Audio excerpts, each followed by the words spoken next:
நாவற்குழி விகாரைக்கு குடி தண்ணீர் எடுப்பதற்காக சென்ற ஒரு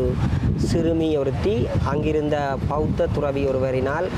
பாலியல் தொல்லைக்கும் பாலியல் துஷ்பிரயோகத்துக்கும் உட்படுத்தப்பட்டதாக குறிப்பிடப்பட்டு சாவகச்சேரி நீதிமன்றில் தொடுக்கப்பட்ட வழக்கில் குறித்த பௌத்த துறவி பிணையில் விடுவிக்கப்படுகின்ற பொழுது குறித்த குற்ற சம்பவம் இடம்பெற்றதாக சொல்லப்படும் விகாரையில் குறித்த துறவி தங்கியிருக்கக்கூடாது என்ற பிணை நிபந்தனை விதிக்கப்பட்டமை தொடர்பில்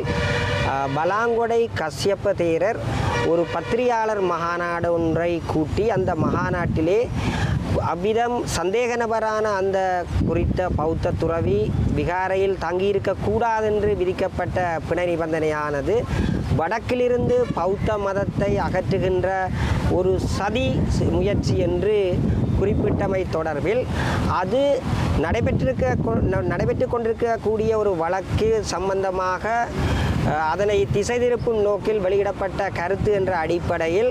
அது ஒரு நீதிமன்ற அவமதிப்பு ஆகும் என்று குறிப்பிட்டு நாங்கள் நகர்த்தல் பத்திரம் மூலம் சாவகச்சேரி நீதவான் நீதிமன்றத்தில் அது தொடர்பில் நீதிமன்றத்தின் கவனத்தை ஈர்த்து சமர்ப்பணங்களை செய்துள்ளோம். குறித்த சமர்ப்பணங்கள் தொடர்பில் பலாங்குட கஸ்யப்ப தேரர் மீது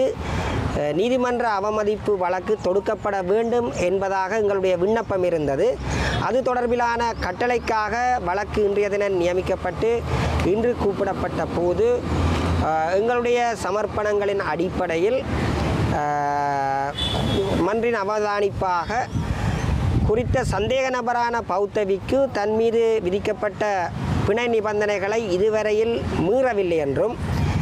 பலாங்குட கஸ்யப்ப தேரர் இந்த வழக்கை பொறுத்தவரையில் ஒரு மூன்றாவது நபர் என்றும் குறித்த பலாங்குடை கஸ்யப்ப தேரருடைய கூற்றுக்கள் நீதிமன்ற அவமதிப்பு வழக்கொன்றை தொடுப்பதற்கு தேவையான தேவைப்பாடுகளை கொண்டிருக்கவில்லை என்றும் குறிப்பிட்டு பலாங்குடை கஸ்யப்ப தேரர் மீது நீதிமன்ற அவமதிப்பு வழக்கு தொடுக்கப்பட வேண்டும் என்ற எமது விண்ணப்பத்தை நிராகரித்து கௌரவ நீதிபதி அவர்கள் கட்டளையாக்கினார்கள்.